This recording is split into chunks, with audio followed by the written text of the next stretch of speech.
Diana a écrit un livre qui s'intitule « L'idée sociale chez Paul Biya ». J'avais déjà à cette époque-là l'habitude d'écrire dans les journaux.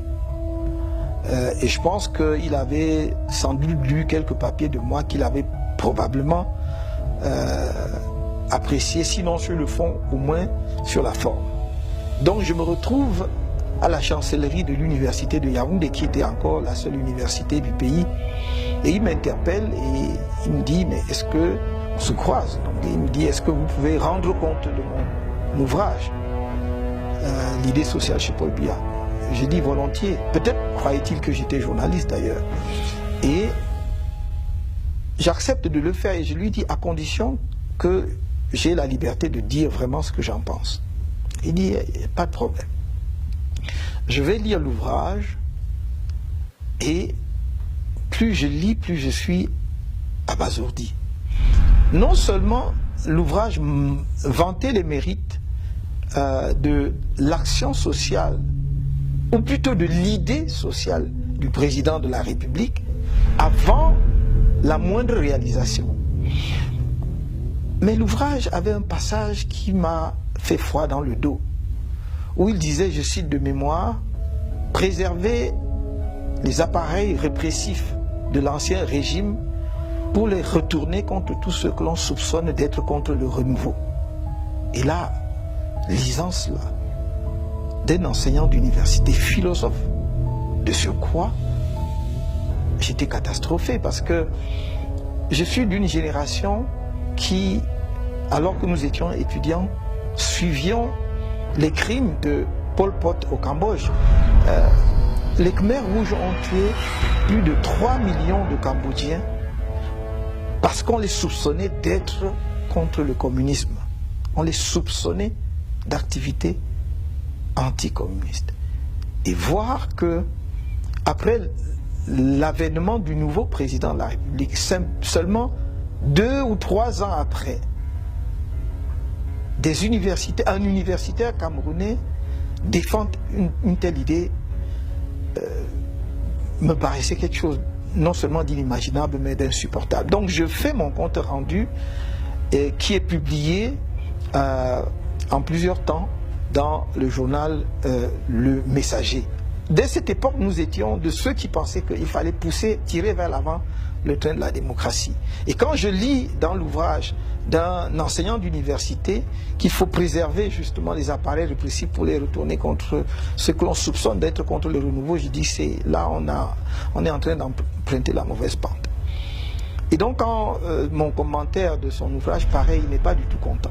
Je ne sais pas comment ça se passe. Sans doute travaillait-il avec les services de renseignement camerounais qu'on appelait la DIRDOC à l'époque, qui est aujourd'hui la DGRE.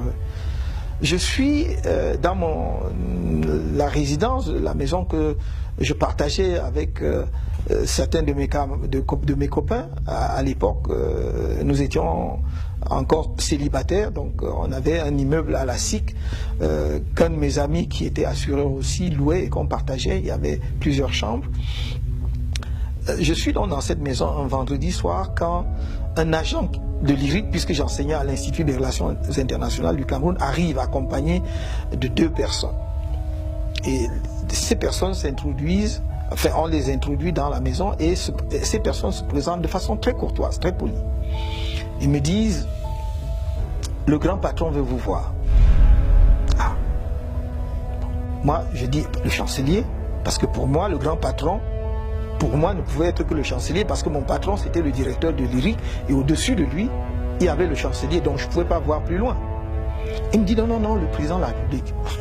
Je tombe des nues, comme vous pouvez imaginer. Moi, le président de la République veut me voir, il me connaît. Enfin, tiens, ah oui, monsieur, il vous connaît, le président veut vous voir. J'étais en bras de chemise et je me suis dit, par politesse, on ne se présente pas au président de la République en bras de chemise. Je leur dis, donnez-moi 1 minute, je vais mettre quand même une chemise, une cravate et une veste. Donc je vais m'habiller à peu près correctement.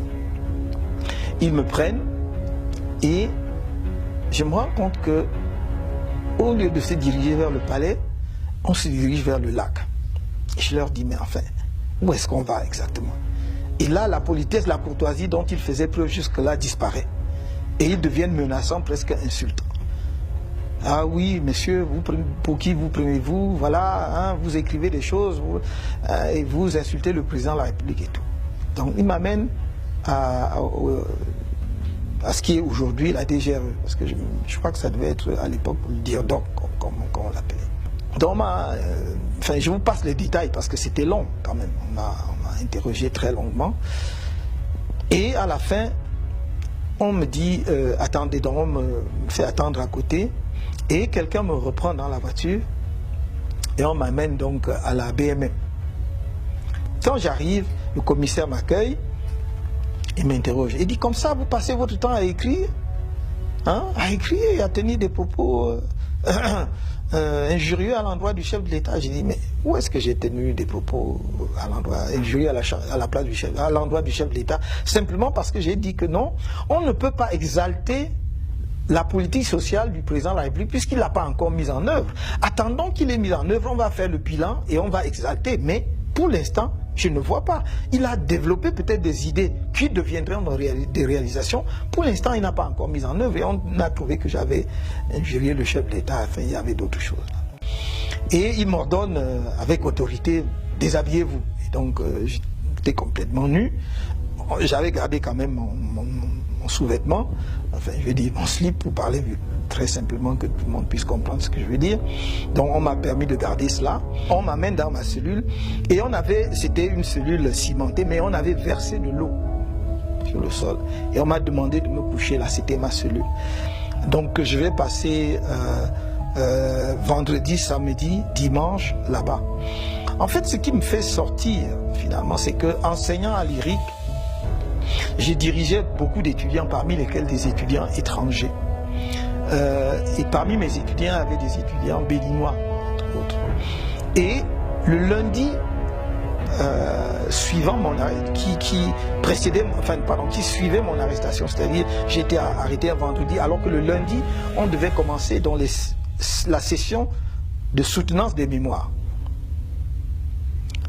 Et on arrive le lundi. Un de mes collègues, qu'on vient de nommer d'ailleurs membre du Conseil constitutionnel, est président du jury. Je devrais le nommer parce que je ne crois pas que ce soit un secret d'État. Le professeur Bipoun est président du jury. Et il pose la question, mais où est le professeur Tamto? Parce que c'est lui le directeur, on ne peut pas organiser une soutenance de mémoire sans le directeur, celui qui a encadré les étudiants. Et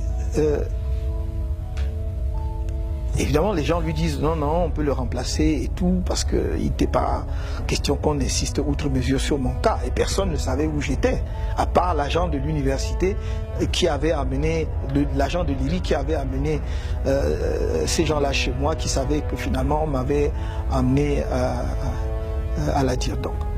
Et évidemment, un bon universitaire qui respecte la déontologie universitaire, ainsi que les franchises universitaires, le professeur Bipoun leur dit de toute façon, on ne peut pas organiser une soutenance sans la présence des directeurs. Par conséquent, ça ne se fera pas, je ne le ferai pas.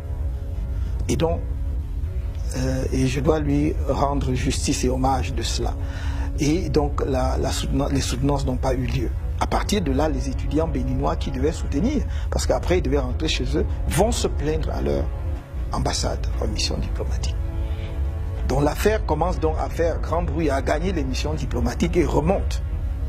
Donc c'est comme cela que pour ne pas que ça prenne d'autres proportions, que l'on ordonne ma libération. Donc je suis libéré et je peux donc à partir de, je crois, mardi ou mercredi, prendre part aux soutenances de mémoire à l'IRIC pour libérer les étudiants.